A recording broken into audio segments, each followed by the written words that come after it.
I also have a custom background that will be present in all of my videos from now on, which was commissioned by a lovely pal of mine. Either way, enough said. Thank you for popping in, and let's get straight to today's video. Parasocial relationships are a special type of relation, an affinity for a creator you either like or desperately hate. Admiration or disgust can quickly become obsessive, and parasocial relationships are the result of obsessive one-sided relationships that a viewer or consumer may have with a creator. This can be anything from celebrities to simply an artist online, and parasocial links can manifest in numerous ways. It can be small, non-harmful things such as waiting for new videos and setting alarms or turning notifications on, or it can be stuff like making self-insert siblings of your favorite creator, and they can often be positive relationships based on enjoyment, viewer retention, and admiration, or the dreaded stalking, which may lead a creator to become uncomfortable with parts of their fanbase.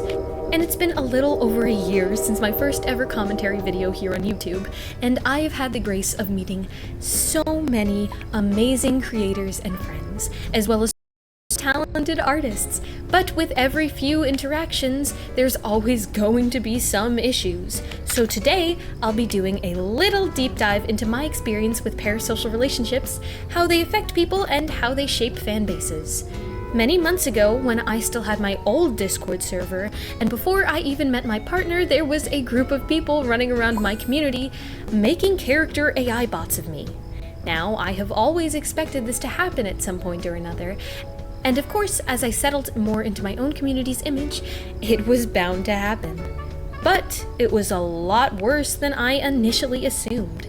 I was always under the presumption that if someone were to make a chatbot of me, that it would be just some regular old conversation bot. And I truly wouldn't mind that at all.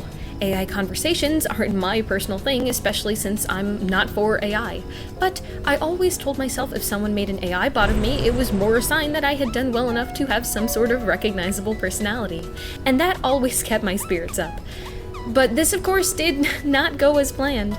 Turns out a very obsessive fan from my old Discord server took this a little too literally and way too far. They would regularly message me asking when I'd be posting videos, what my topics were, and when I'd post them and what time of day. And to my immediate dismay, they had created an NSFW AI bot of me that he had kept conversations with quite often.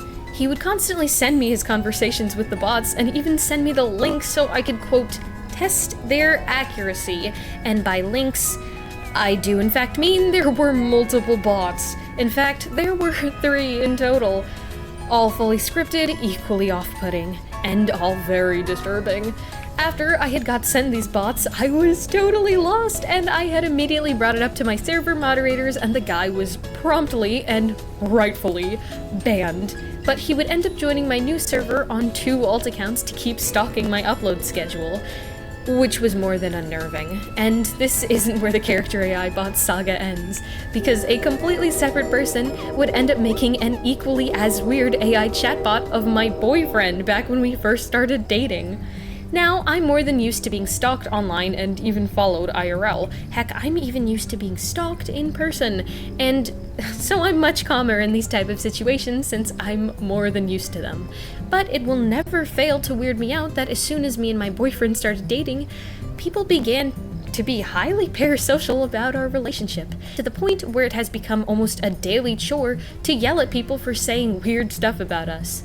This one AI bot of him that we assumed was a one-and-done thing was just the start of months of weird and confusing messages. I've had people message me weekly about possibly being groomed by my own partner, and he's been sent death threats for allegedly abusing me, all under weird and confusing pretense, obviously untrue. Let it be known that no matter how much you watch a creator's videos, you do not know them personally, and prying into their relationship may seem normal because everybody seems to be doing it, but it's more than guaranteed to give your favorite creator a bit of an unrest. Guys, I am not being groomed by my boyfriend just because he's a year older than me. We are in a very happy relationship, and we've been dating for almost 6 months now. I enjoy streaming with him and hosting art events, and generally just interacting with our communities together. but it always grows uncomfortable when we're doing a whiteboard on my server and someone starts to talk about some what-ifs of our personal lives, especially if it becomes weirdly descriptive, and at times it seems like people want there to be some sort of secret abusive relationship going on behind the scenes to gawk at, but there truly isn't. And these parasocial issues with my boyfriend don't end there. Oh no, no, no. A few months after we started dating, someone had created a self-insert Sona that was, quote, Junie draws his sister. And personally, I don't mind stuff like this. I happen to think it's a bit sweet. But this was more sinister than just a random fan. This person had made this OC to ship with my very real, very not fictional, not OC boyfriend, and had made a ton of ship art of him and herself. Hey guys, don't do this. Please don't make ship art of you kissing my boyfriend. This isn't Sans fangirl levels of stuff. I can assure you neither of us like this, and it is, in fact, weird. It got so bad that they had made an entire fandom wiki for this character and its relationship with my boyfriend. And I will admit, it made me very ticked off. Those are the most notable situations I've had revolving these kinds of unhealthy relationships, but that's far from all I've experienced on my time here on YouTube. I've had general members of my server become a bit obsessive and rude to other people and would only interact with me. I've had, let's face it, weirdos offer me stuff and even make self-ship art of me and them. Sometimes being NSFW. Some people get so comfortable around me that they will post their self-ship NSFW and fanfiction in the general chat of my server and will obviously get immediately banned. I even had someone send me an image of a Junie shrine that they had made in his school locker, which is actually insane to me because why are we doing anything but learning, apparently? But even after all of this, it doesn't end there. I've even had friends of mine become highly parasocial with me. It's obvious I meet tons of people online, more than I can count, and at least 10 to 15 new faces a week. I get a lot of fan messages, and I'm ecstatic every time I get fan art. But sometimes I interact with someone once or twice, and they'll start telling people that we are the best of friends and all of the stuff. And most of the time, it leads people to bring others up in conversations who have claimed to be friends with me, when I've only had, like, half a conversation with them. And guys, if you want to talk to me, I'm only a message away. Even if you're a bit awkward, I'm always open to making friends and just talking to people, and my messages are pretty much always open. It doesn't just have to be a one-off thing you brag about. I mean, I'm fine with making friends. My Discord server has nearly 1.6 thousand members, and it's a lot to manage. But I really do love hanging out with all of you guys on calls, during game nights, and especially looking through all the art channels and seeing everyone's art. And if you aren't already in my server, you are missing out. Link in the description, of course. Anyways, back to the topic at hand. Parasocial relationships are a thing that any creator of any size may face, and the bigger your channel is, the more you'll have to deal with it. So if you aren't ready for that sort of thing, make sure to protect your peace and set up boundaries with your fanbase and community. Remember that you do not owe the internet your personal life, and your privacy is your own right. I've gotten well used to stuff like this all the time, and it really doesn't bother me personally. I've grown thick skin, and I'm more than grateful to have that sort of regulation. I want to make it clear that you shouldn't let this video scare you from either content creation or interacting with me or other creators. As long as you respect people's boundaries, it's really all good. And if you're worried about possibly having a parasocial relationship with a creator, just remember that it isn't always a lose-lose scenario. Sometimes parasocial relationships are just admiration, such as following someone's art and referencing it a lot and wanting to be their friend as a result of that. And trust me, most creators do enjoy the engagement and community spaces they've built. So, if a creator has a server open or a place where they are open to talk to people, don't be scared to pop in and say hello, even if it's just for a minute. Just obviously don't become insanely obsessed with a random creator at your big age and constantly tag them in posts about how you want to date them and buy custom merchandise of them using their art without knowing, and even order a body pillow of said creator. Well, as long as you aren't pulling that move, I'm sure everything will be a-okay. I think that's all I have to say regarding this topic. I've had my fair share of experiences, and I thought I'd just share to make some humor out of them. I'll be posting more drama and art-related videos soon, now that I've gotten my new model, and if permitted, I'm hoping to stream at least once a week, probably on weekends.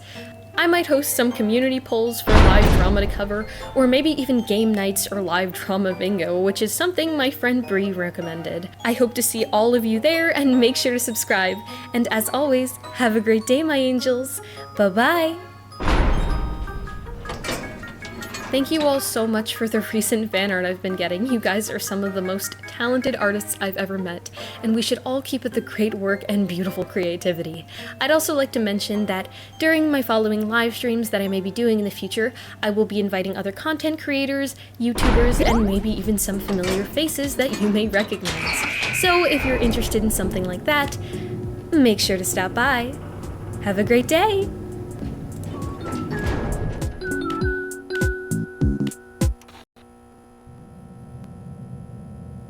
Hey, have you heard what's happening at Mathis Home? You can shop price drop alerts and save up to 25% off on the latest bedrooms. Like this queen platform bed covered in velvet with 2 matching nightstands. You get the bed and the nightstands for just $2.99. Hurry in now and save with price drop alerts at your furniture superstore, Mathis Home.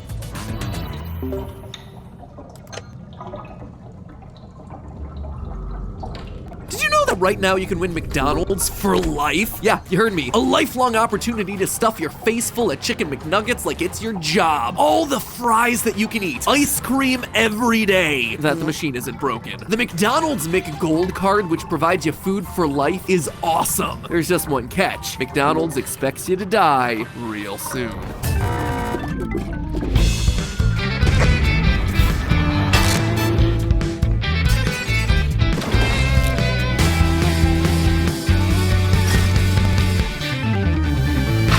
Hello, Internet! Welcome to Food Theory, the only show that never passes up an opportunity to talk about fast food's McDaddy. No one, not even me, is gonna make an argument about the nutritional value of fast food, or whether you should be eating it every day. But there's no denying that the idea of free food for life is just like an ultimate dream goal. Just look at Maslow's hierarchy of needs here. There's literally this bottom tier here, basic needs, upon which everything else is built. And look, sleep, drink, and oh yeah, right in the middle, food. Imagine just being able to knock that one out for the entirety of your life, no matter what happens, losing your job, losing all your money, but knowing that food was always gonna be provided for you. That would be an incredible peace of mind for the entirety of your life. That's pretty amazing, and it can be achieved with one little piece of plastic, the McDonald's McGold card. Believe it or not, this is a real thing. About a month ago, it was making headlines because for one of the first and only times ever, McDonald's was planning to give one of these puppies away. You see, as part of their season of sharing event,